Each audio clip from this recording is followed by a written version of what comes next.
Hey, thanks for having me. I'm glad we were able to make it work. Yes, after many interruptions in scheduling and all my fault, people were starting to wonder if I really had this set up, and I do. I promise, because it's happening now. But we're taking a deep dive. So here on Cooperant Learning, we take a deep dive into behavior analysis and real-world applications in terms from the lens of adult services. So the behavior analysis ethics, the applications of ABA, and some of the conundrums and considerations that we run into as BCBAs working in the adult world. And today we're tackling one of those topics, being crisis intervention. If you work in human services, this is something that's probably going to come up at some point. If it hasn't, it will soon.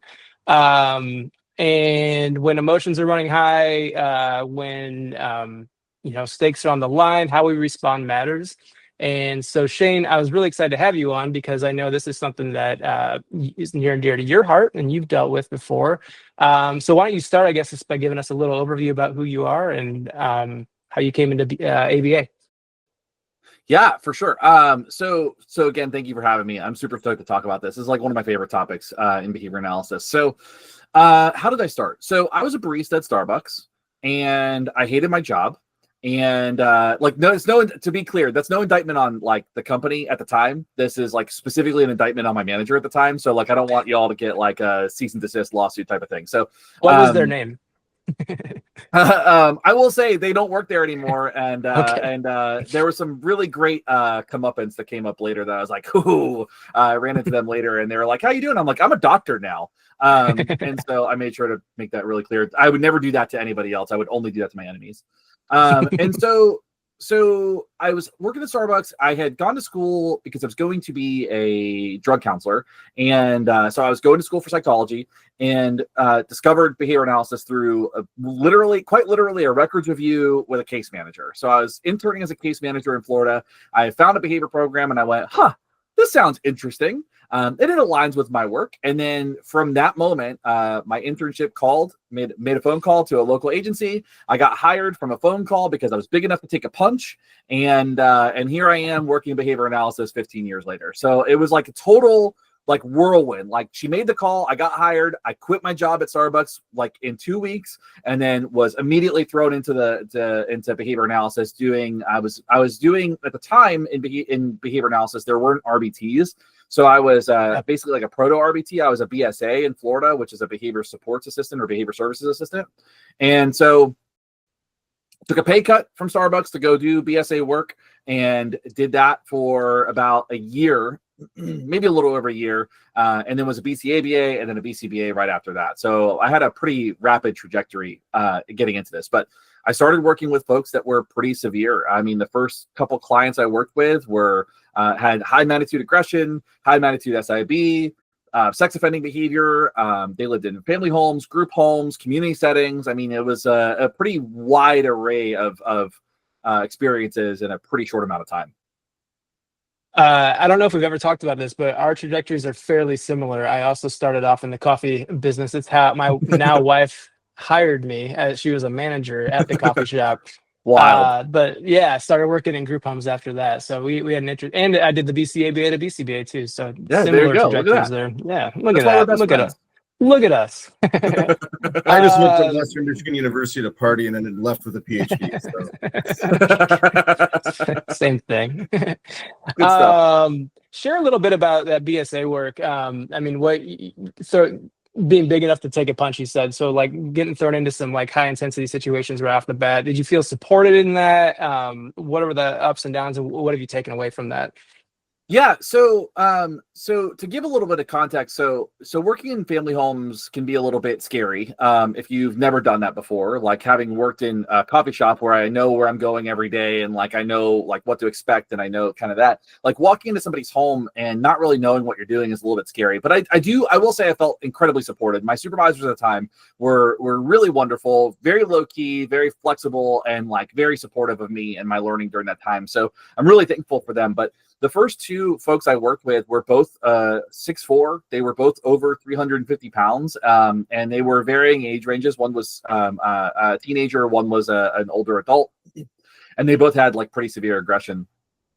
And yeah, anytime I had a question about concerns, like because doing BSA work is very similar to RBT work, except in the state of Florida, this BSA work is only approved at 6 months at a time. And like when I say approved, I'm not saying like approved and like you get an authorization and then like they tell you to fade or they deny or anything like that. Like it's literally yes or no. Yes, you can continue, or no, you cannot continue.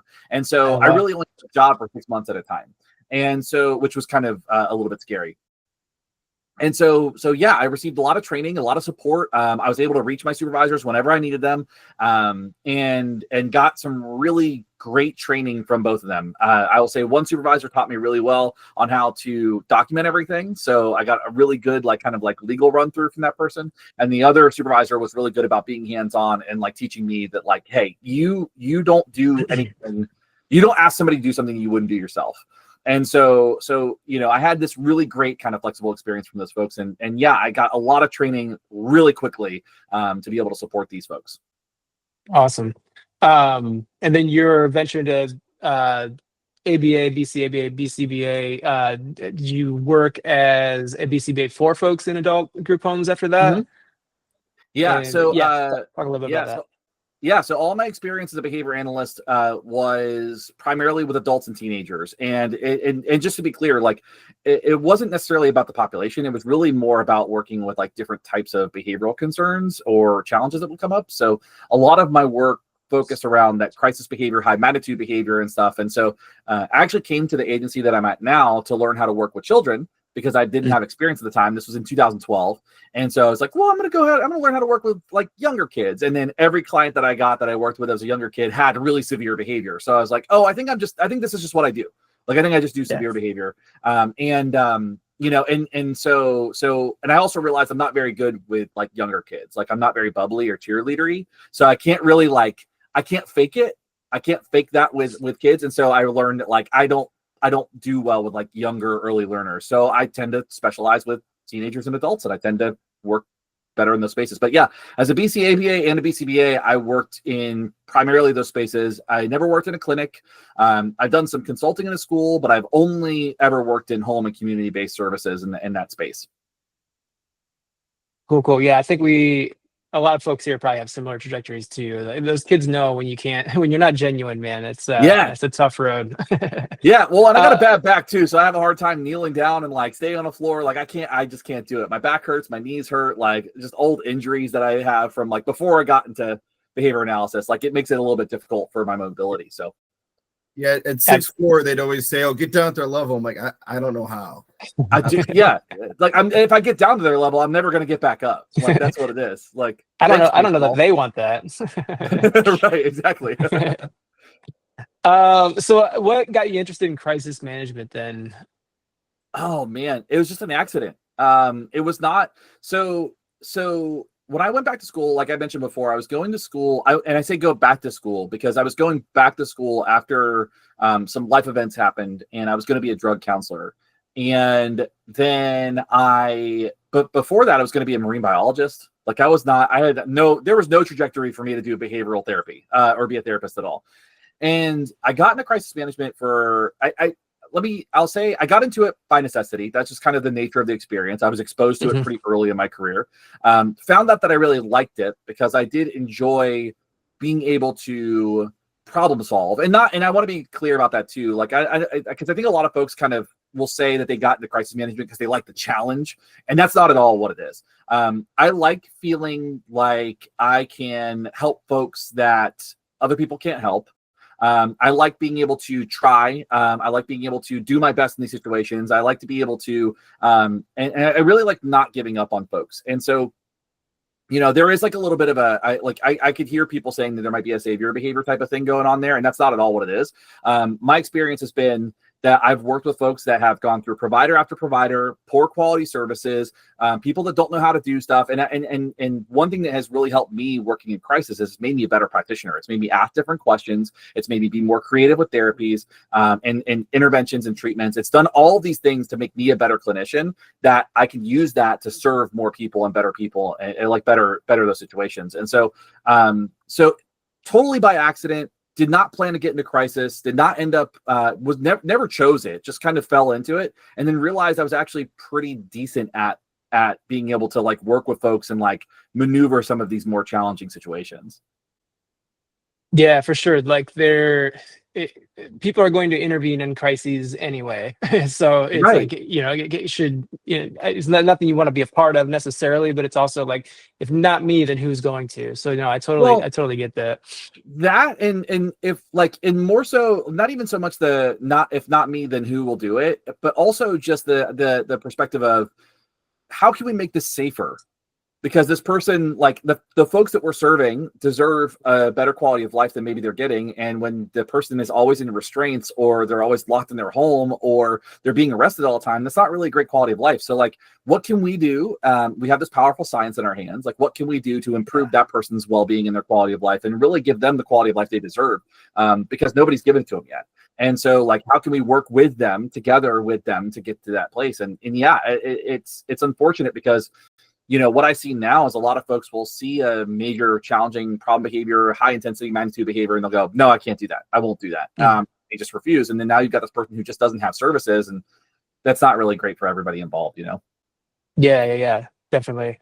So let's get into that a little bit. Elements of a good crisis management system. What are the do's and don'ts as far as, when we're training staff on how to intervene in crises, different methods of intervening? What elements of those are really important, and where do maybe people mess up or miss out the most in your experience? Oh man, this is going to be such a long show. I've got so much to say about that. Let's do it. I'm here. So yeah, I think the two areas that people mess up the most are in prevention and in post crisis. And so I always start with like the prevention space. Like I believe in the idea that it's easier to prevent somebody from falling in the river than having to pull them out over and over and over again. And so like, this is kind of the idea. Let's figure out why they're falling in the river in the first place, so we can prevent them from falling in the river to begin with. And that, I think that we spend a lot of time talking about that. And as a matter, like, I think that what ends up happening is we do a good job of talking about it, but we miss a lot of stuff. We miss precursors. We miss motivating operations. We don't assess well. And I think a lot of what happens is people are thrown into situations where maybe they don't have that level of competence to look at those, those molar or molecular contingencies and figure out what's actually going on. And so I think that's where people miss the most. I think they miss precursors, or they misidentify something as a precursor, or they think that de-escalation is the strategy to go with. And at the end of the day, when somebody's already elevated, think about like when you're upset, it's not very easy to de-escalate, right? Like somebody being like, it's okay, here's all your favorite things. It's like, yeah, but I'm still mad about this thing that just happened. So like now I'm mad and I've got candy. So like, that's like, it's a strange situation. So, and I think people mess up there a lot. And then what I think happens is after a crisis has happened, after some high magnitude thing has happened, and everybody is recovering, because basically after you hit that peak in the crisis, you're entering that recovery space. When people are in recovery, they try to return to routines too rapidly and end up just sending that person right back into a crisis. So like things are calm. People want apologies. People want restitution. They want justice, and then all of this stuff happens, and you're like, okay, but that's not helping the situation, and now you're triggering more behavior that was completely and utterly unnecessary. Like, we didn't need to get here, but we got here again, and now somebody's hurt, police are called, and it's really just a bad situation for everybody involved. So I actually think people mess up more in post-crisis than in pre-crisis, because I think people tend to be pretty responsive when they're trying to engage in avoidant behavior, but they're people's like sense of justice and righteousness when problem behavior happens, and they want that recovery, they want that restitution. That's where people mess up a lot. Oh man, yeah. There's nothing more frustrating than that moment after everything's de-escalated, calm again, and then that one person comes in and is like, "Now say you're sorry." Yeah, like, no, like, I don't want that. It's not necessary. It's not going to fix it. Yeah. I noticed. I think by the time we end up getting consumers off, and it's behavior is almost always multiply maintained, because if attention is reinforcing and you make them go through that song and dance each time, they're getting reinforcement at the end of that process as well. And then they're like, hey, why isn't this going away? Like, you have just conditioned, and it's going to be that much harder now to address.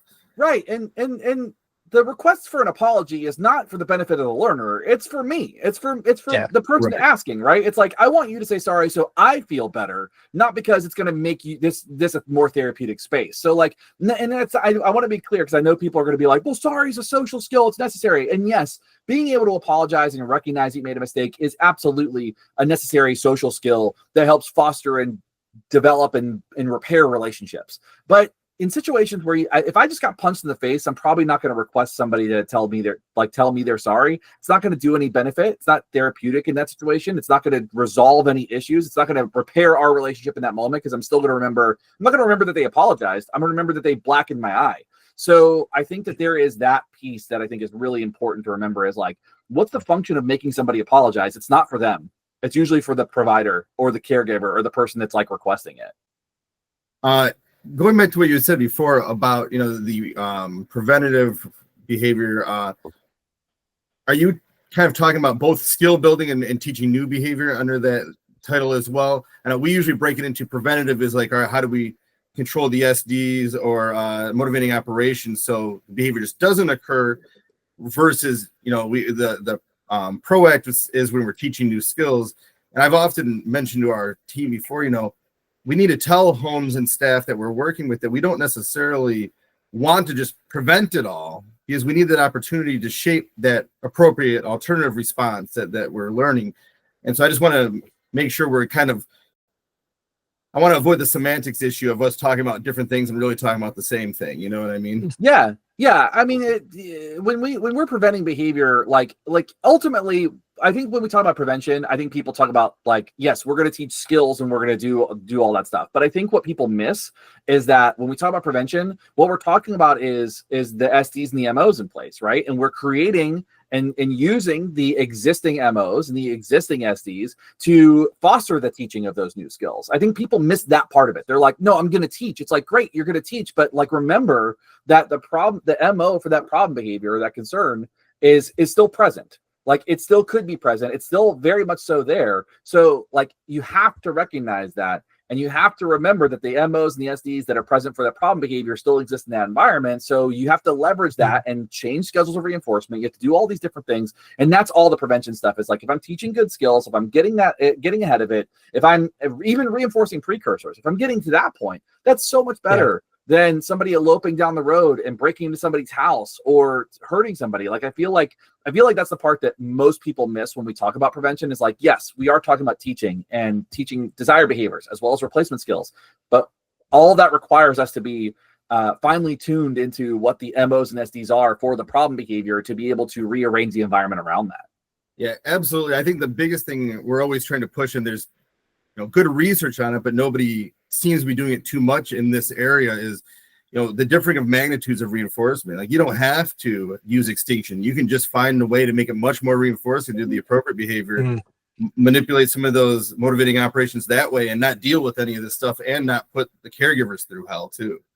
Well, and extinction is very unlikely to happen in an applied setting. Like, let's all be real for a second. Like it's very unlikely that we are going to do an absolutely perfect extinction procedure in any situation. What's more likely to happen is that we're just creating a very thin variable schedule of reinforcement. We're creating new thresholds, and now that behavior is more resistant to change. So, if we're working in a clinic or a lab setting, we have different controls, different contingencies in place, but it's still even not purely extinction. And I think that we have to remember that. It's like, extinction means we're withholding it every single time, and it doesn't happen every single time. Yeah, and in those few cases we do get true extinction, and we think we do anyways, then that spontaneous recovery happens, and all of a sudden people aren't on their game. Yeah, and we're screwed all over again. So yeah, exactly. Do you ever run into the issue of like disagreement or maybe a misunderstanding between your plan and staff understanding when crisis intervention is actually necessary? Like, my standard typically is once the behavior plan is broken down and that individual's safety is at risk in a really believable way, but it kind of almost gets into that like warrior mentality of you got that one staff member that hears somebody shout a swear word from across the room, and all of a sudden they're right there and almost escalating the situation further. Yeah. Because they think that it's on the line, or maybe there's reinforcement that they're finding or contacting in that interaction. I don't know. Do you ever run into things like that? Oh, 100%. I think there's a couple things to unpack. I'm so glad you brought up warrior culture because I do want to talk about that. Like that is something that comes up a lot in this space. But I really try to be mindful that if we're running into a situation where staff are like really quick to jump into a crisis management strategy or like something like that, they've got their own reinforcers. Right. And they've got their own learning histories that might tell me that maybe they are more fluent, I should say, in that crisis management strategy than they are in your behavior program. So like to me, that's like the first thing is like I'll go back and go, what have I done what have I missed here? What have I missed to train here? Like what have I missed for this person? What MOs do they have in place? And so I really try to look at that and really try to be compassionate because remember, like when we're working with folks that staff in group homes, like they're not getting paid like this crazy amount of money to do the extent of the work that they're doing. A lot of times the rates for DSPs are very, very low, and they're now responsible for not only major problem behavior, but documentation of that problem behavior, also medication management, also budgeting, also feeding folks, also making sure that they're well-being. And then they have people coming in all the time telling them what to do. You've got state oversight on those group homes that tell them they have to do everything that perfectly or else the group home's going to get shut down. They have to make sure that they're billing correctly or it's a fraud issue. Like there's so many like powerful coercive contingencies in place for our staff that like we got to be nicer to these folks that we're working with in these spaces. Like it's astounding. It's astounding that the behavior analysts don't pick up on any of that.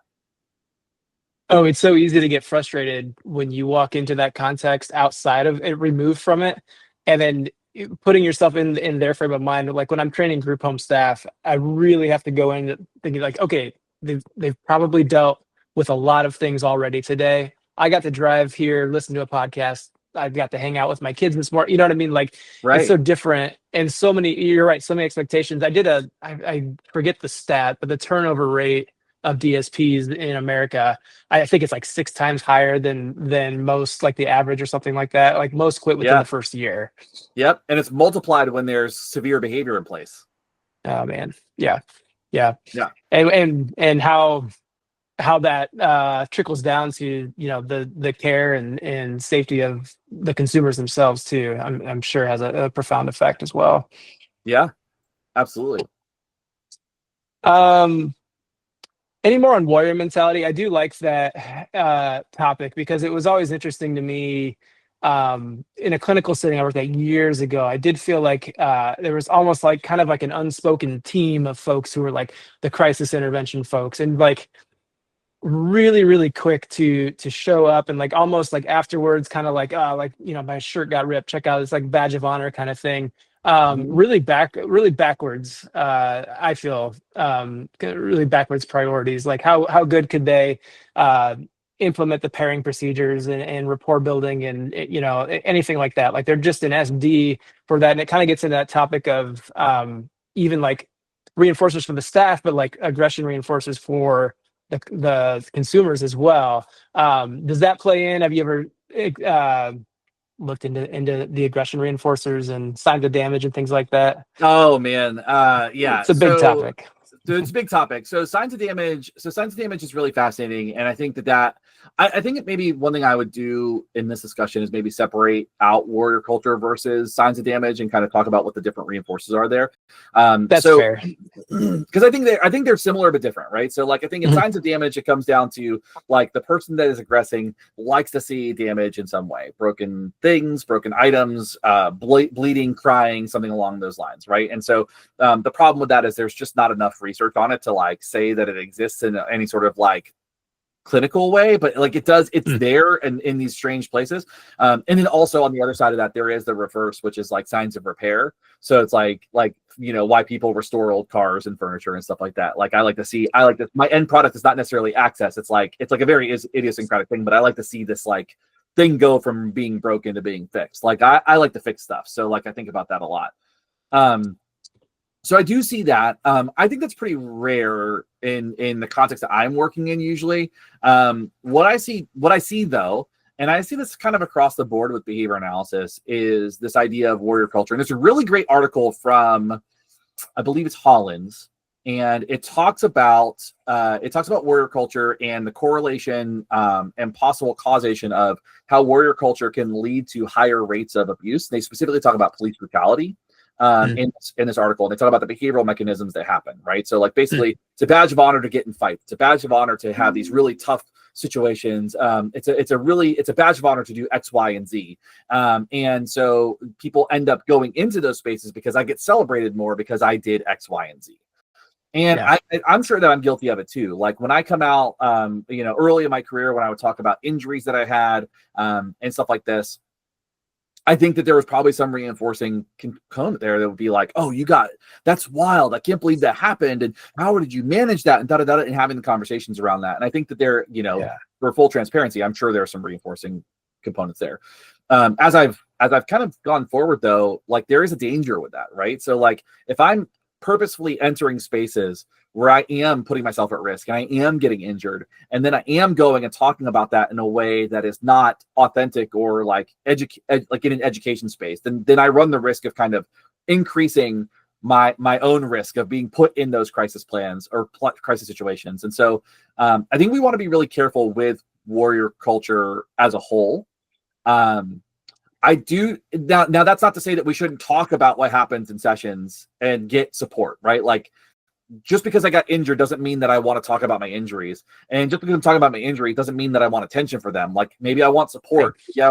Maybe this was really traumatizing. Like I still have respondent behavior related to the first time I got knocked out. And like I still, like when I think about that situation, my heart rate increases, like my palms get sweaty because it was a pretty dangerous situation. And so I think about that and I use that as a cautionary tale often. And I use that as a teaching moment to go, this is what happened.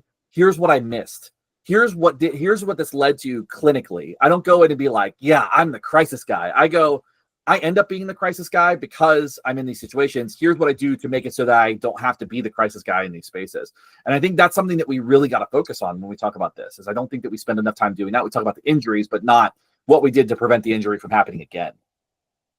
Yeah, let's celebrate the reduction, the reduction in frequency of let's crisis celebrate intervention. safety. Yeah. Let's celebrate safety for everybody involved, because I can guarantee that client that hit you does not want to be the person. They don't want to be known as the behavior problem person. Like that's not a great look for them either. It's going to make it harder for them to get services they need.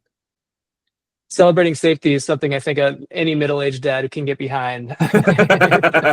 Yeah, I'm approaching 40, and all I want is for everybody to be safe all the time. Please be safe. The good goal, though. Yeah, I know that I'm guilty of that too. Going in, getting beat up.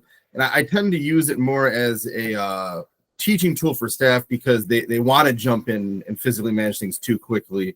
It's kind of like I tend to not use it at all. I will let them beat me up as long as it's not like extremely dangerous, to then redirect, shape behavior in the moment and show, listen, you need to do what you need to do when you feel it's dangerous for yourself.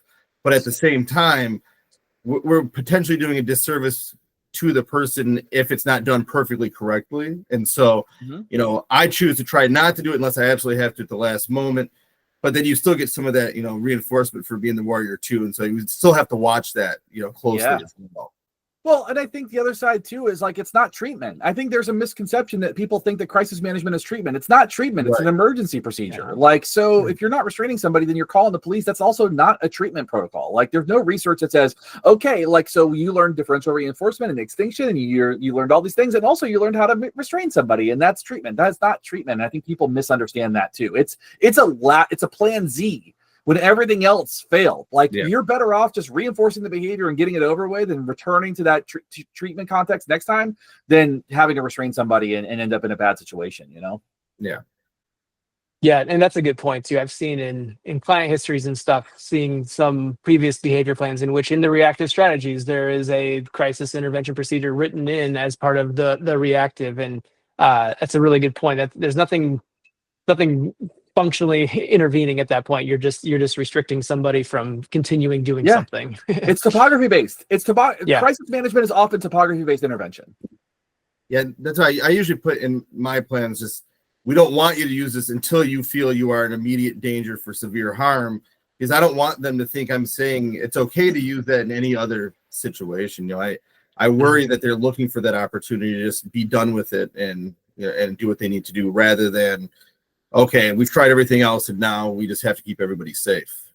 Right. Exactly. On the topic of safety, what are elements of a safe crisis intervention plan? Oh man. What That's such a great question. I think that ability is one, and also tending to the person that you're working with, their size and size differentials. I think that really matters. So I used to teach some crisis management strategies, and I would be the instructor. And just for everybody, like if you've never met me in person, I'm about 6'3", and I'm about 220, 230 in that range. And so whenever I would do crisis management trainings, I would do the more restrictive procedures.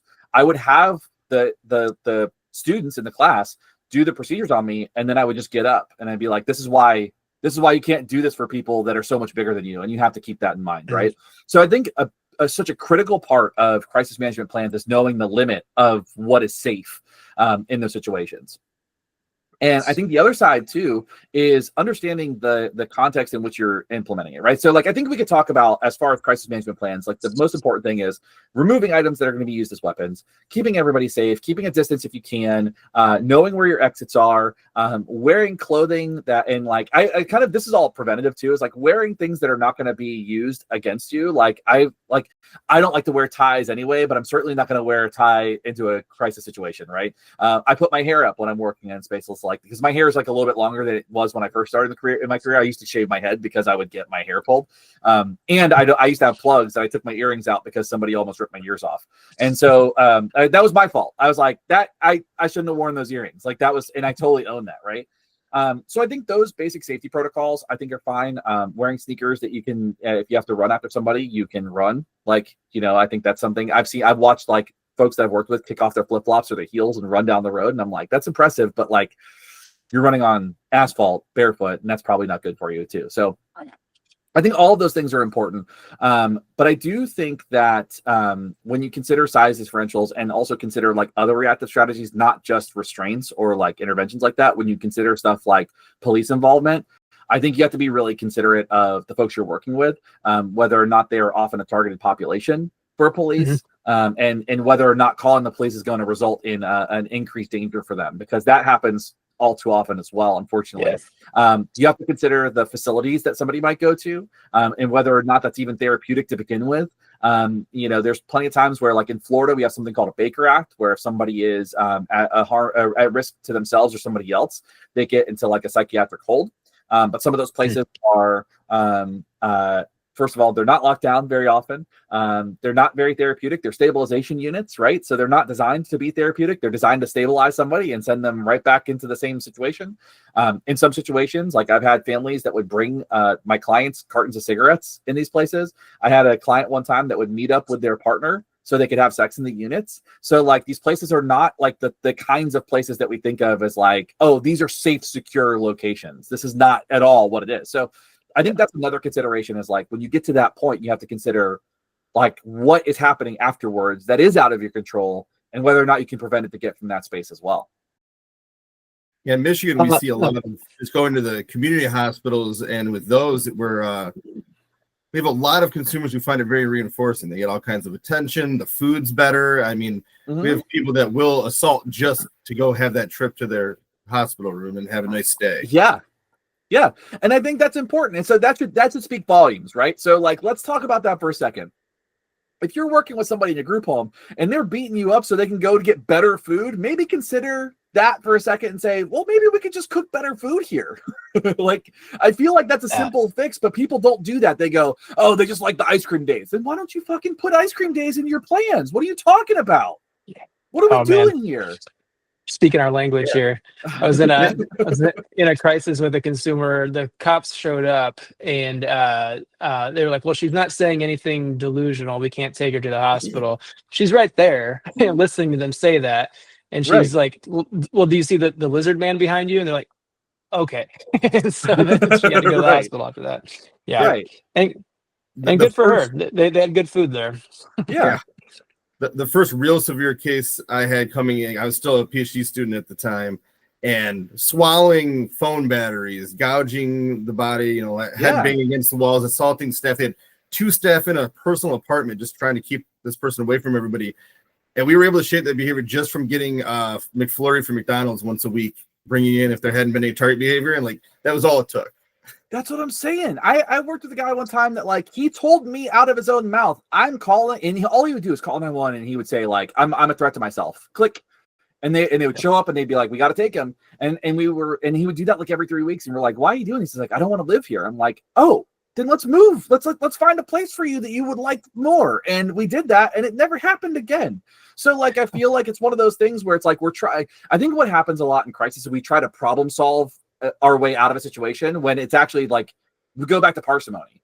Like it's usually and often a very simple explanation for what's going on. And we can just change something a little bit and solve the entire situation. And when I say solve the situation, I mean improve that person's quality of life so much they don't need crisis intervention. And it's astounding to me that I feel like we missed that mark somehow. And I think when you're close to it, you tend to overcomplicate and you tend to overanalyze, and we kind of get in that mindset. But when we were talking, that guy that I was talking about that would call and he would get Baker acted every 3 weeks. We did all this assessment. We did staff assessments. We tried to do an FA. We tried to do all these things. And finally we're just like, why don't we just ask him? And we did. It was like, oh, he just told us the function without having to do all this other stuff. And it was like, man, what a lesson. Just the very simple lesson of like nothing for folks without folks, right? Like just include them in the treatment. And then all of a sudden you're going to find all sorts of answers. I mean, yeah, it's a recurring theme, I feel like, in these talks we've been doing. But I mean, usually as far as like interdisciplinary team meetings and guardians and things like that, and group home staff, the answer is to restrict. When that doesn't work, we restrict more. And that before long, you're just like compounding restrictions over and over again. And it's like, yeah, you're exactly right. At what point does this client assent come into play? And like, hey, if we just change a variable here, everyone's going to be a whole lot happier. Right. And thinking about the contingencies and the reinforcers for folks that want to use more restrictive procedures and want to use punishment, like that's the danger of using any sort of punishment procedure is like, oh, it's reinforcing for the person implementing it because they get relief from whatever the situation is. So like we have to account for that when we start talking about these too. One element when I was working in the clinical world and having to utilize crisis management sometimes, one element that we always utilize, and I wondered your opinion on this, is like a post-crisis, I don't know what the right word is, like a rehashing with the group that was involved, talking about what went well, what didn't go well, game planning for next time. Is that an element to, I mean, we talked about elements of a good crisis management plan. Is that a good element in what I guess are people utilizing that? Is that a thing? Yeah. Yeah. Is that a thing? That's my question. Yeah. Is it a thing? Yes. Are people using it often? I don't think often enough. So like you're talking about basically like debriefing after an event, right? Like so debriefing. So yep. Yeah. And I think that's something that's so necessary because like I think that and I think it could be hard. I think, people probably don't want to rehash these situations. I think you have to be really careful and mindful of like what you're doing when you're entering these spaces to try to debrief because people might feel a certain way about it. They might feel traumatized by it. There's lots of like emotional responding that comes up out of it. So, and a lot of times what I think happens in a debrief session is that, we go in and we try to point out everything that somebody did wrong. And now it just feels like, it doesn't feel like we're debriefing or problem solving. It feels like we're blaming and it feels like we're pointing out and giving corrective feedback. And I think that we have to be softer in those spaces too. So like I think as a behavior analyst, we can go like, okay, objectively, here's what happened. I'm going in solution focused. And maybe a debrief needs to be like, yeah, there needs to be a solution focused part of this, but like there probably needs to be like a space where we kind of go like, hey, are you doing okay? Like, how are you feeling after that? And like a check-in, like just something like, one of the most valuable things I ever learned was like, do you need solutions or do you need comfort? And I think if we always start with comfort and end with solutions, I think you're in a better spot. But like a lot of times we don't maybe enter spaces looking to give comfort. I think we get lost in that sometimes too, because we're so within that thought, like, all right, if we can just, shape this behavior this way. If we just did this one thing, it wouldn't have been reinforced. And so it's hard to remember that we have to look at the behavior of the staff and their needs as well, rather than just, oh man, we just would have done this one thing slightly different. We may have had it this time. You know what I mean? And yeah. Yeah, because I think at the end of the day, like we're an outside provider, like Kyle said earlier, like we get to leave at the end of the day. Like this isn't like we get to show up and like hang out and tell people what to do and then leave. And it's like great, but at the end of the day, like there are real lives involved, people with like their own concerns, their own motivations. We've got a client who is ultimately the person who is either suffering or benefiting from what we're doing. So like we got to do a better job across the board of making sure that the staff are taken care of, so they're doing a better job of taking care of the folks that are in our care. And I think that's like the thing that I think that gets missed the most often. And it's funny to me that gets missed because the staff that we're working with often have the same motivation that we do, which is we don't want to see this problem behavior. This client that we're working with also has that same motivation. They don't want to engage in a crisis behavior to get what they want. It should be simpler and less response effort. So everybody has the same shared value of none of us want this. None of us want this in this situation. So like, but we end up in the worst possible situation in this environment or in this context, you know? Yeah, we've started trying to work with homes to reinvent the good behavior game for them to be reinforcement based with their staff rather than punishment, because you may need a little coaching, but it shouldn't be just about, hey, here's what you did wrong. You suck at this is basically what it seems like a lot of the time. Right. Exactly. But I have to give them prizes to do their jobs, Steve. I mean, you need to give me prizes just to show up today. So I'm not asking that. That's a common criticism. I know. When I bring that up.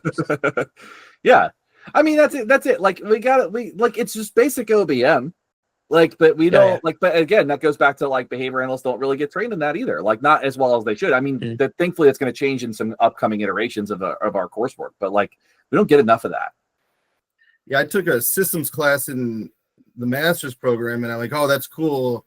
I don't know how I'm going to apply this. And then I took a psych of work class with Alice Dickinson. I'm like, oh, there's so many cool things we can do here. Like, that's the sort of information to get out there. It was really lottery systems. The amount of behavior you can change for $1 because they have the chance to win $1 million. It's just huge. Oh, 100%.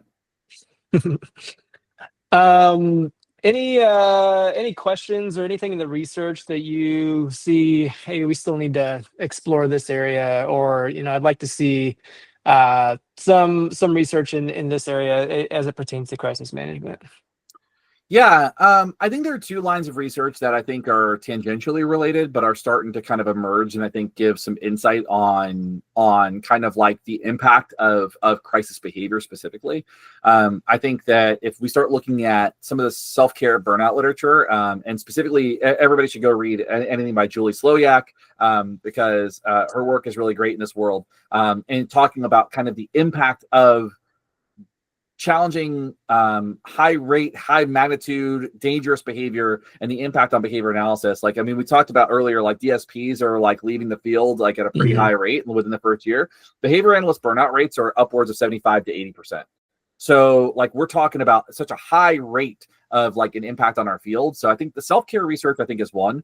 And I think the emerging research from Greg Hanley's stuff is really cool. Like, I think that group is doing some really amazing work when it comes to prevention and teaching and how shaping really works. I mean, I think that there's some really cool stuff there. And, I think that those two areas are going to have quite an impact on the overall culture of behavior analysis. Now, that being said, I do think it's important to remember that, single lines of research are not going to be the end all be all. They're not going to be the panacea that we need. So I do think that we probably need some more research on like efficacy and fluency in crisis management systems and how they work and whether or not they are effective for as part of a treatment package or part of like an intervention package, and having that there. I do think that we need to consider staff perspectives and even client perspectives on the use of these management systems and what that looks like, because I do think that for a long time we've said, oh, it's a safety issue. We're saying it's a safety issue, but we're not really getting that feedback from the folks that are doing it or the folks that it's happening to. So I do think that we probably need some more social validity research on that. I mean, I think it's for anybody who's listening, it's like a study, like if you're like in a student in a program and you're trying to figure out what your thesis is, this is it. Like, go do anything on crisis management and see what kind of doors you break open, because I can tell you that there's huge gaps in this. I think most of our research is like assessment and intervention literature, and that's great. But I don't think that we have enough on like the impact, the results, or anything that has to do with crisis management in general. Have you and this is kind of coming from my experience the last 13, 14 years, but I noticed there was a lot of it, even if we determine what the function is, a need to try to respond to instances of threat behavior to avoid any sources of reinforcement, even if it's not the original maintaining variables. And so what I've done often is, okay, you're doing your CPI or MANT or safety care type intervention to keep this person safe. But instead of talking to them about their behavior in the moment, have whatever conversation you need to have with them to know when it is safe and what behavior expectations are for them to then be able to de-escalate that situation. But I'm also asking staff to talk to each other about the weather or sports or something else, just to avoid that level of attention that they're giving to them, rather than saying, hey, why are you doing this? I can't believe you're doing this sort of thing. Has there been much research you've seen about, addressing some of those types of things? Like almost nothing. Like it's, and I think, well, let me rephrase that. I think that I haven't seen anything about that specific type of thing, but what I have seen is like there are some studies on fluency, and like there's some cool OBM studies on like staff engagement and staff performance and performance management and stuff like that. That stuff does exist, but I don't know that there's a lot that exists in the context of crisis management. And I think that that's kind of where we're missing the mark quite a bit. I think we're just missing the mark on being able to give people the opportunity to like actually be fluent in these procedures. And even further, like I think there's also maybe an emphasis on being fluent in the procedures or the system, rather than being fluent on the behavior program, rather than being fluent on principles and concepts. So I think that's another thing too, is like I feel like maybe some of the error is less about the system itself, but understanding something like this behavior already happened, it was already reinforced.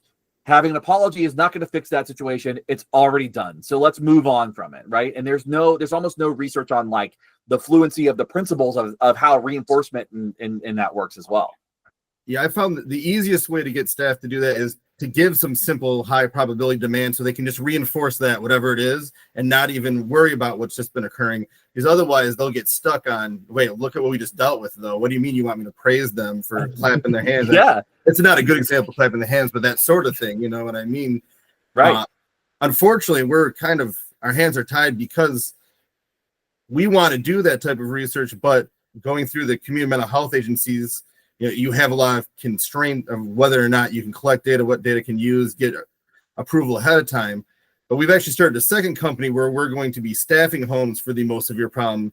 And so I'm hoping from a staff performance perspective, we can use maybe some of that data with approval rather than it being, no, this is, intervention based sort of thing. Right.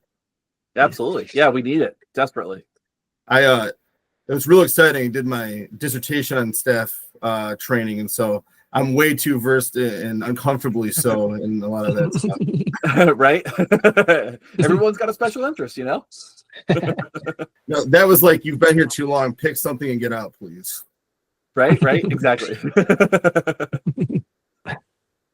We're nearing the end of the time. Are there any questions from the audience or any topics I might have missed that you want to hit on, Shane?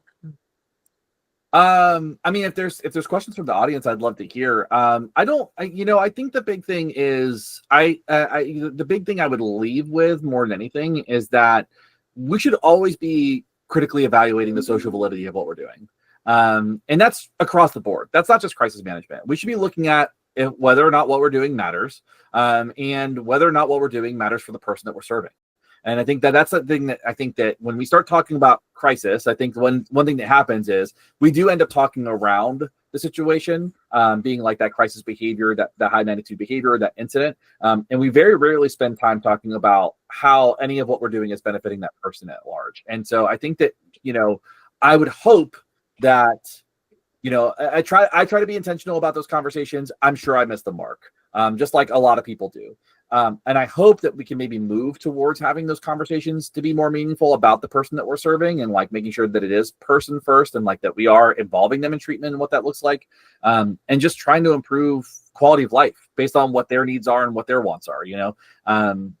That's I think we just need to. I think we need to reorient to that. I think we need to be more self-reflective, and I think that we need to stop requiring everybody to apologize for everything. Yeah, I'm. Go ahead. I was just going to make a joke about saying sorry. You asked a real question. Sorry about that.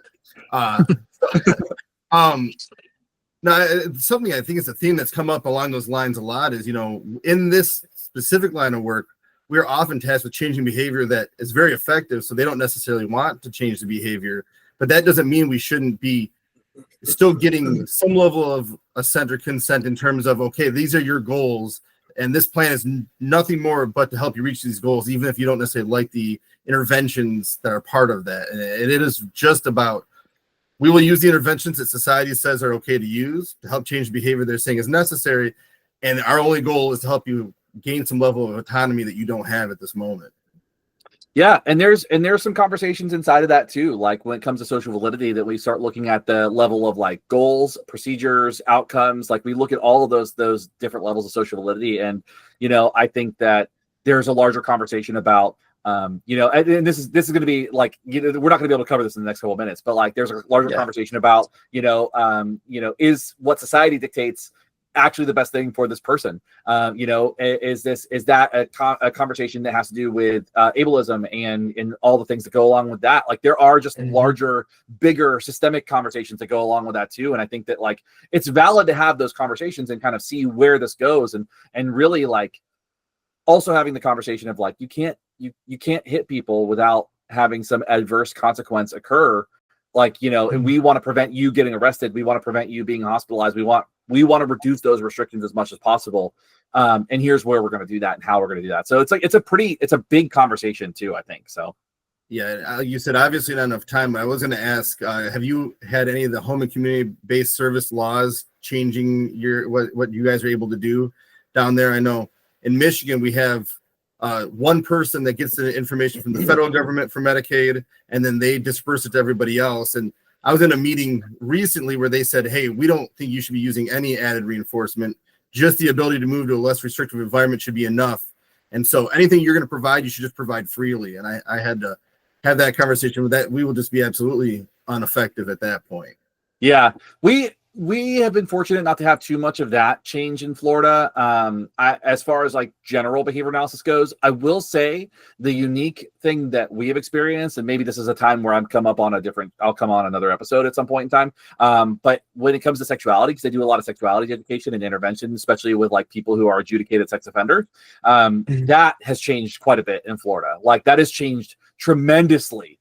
With some of the laws that have come up. So yeah, that I would say I haven't seen a lot of the other stuff, but I will say for sure that on that side I have. Yeah, it'd be great to have you back another conversation about that, because we often have that conversation. All right, here's all the interventions we can do. Society says we're being too restrictive or too intensive, but what's really more restrictive? Being locked in a facility the rest of your life, or maybe gaining some skills to be able to access the community again at some point. And oftentimes our hands are tied, even though we'd really like to help this person have more autonomy. Yeah, absolutely. Shane, your wealth of insight. We really appreciate you taking the time to be with us today. We can end it there, but thanks so much, man. Yeah, thank you for having me. This was a great conversation. I'm happy to come back anytime.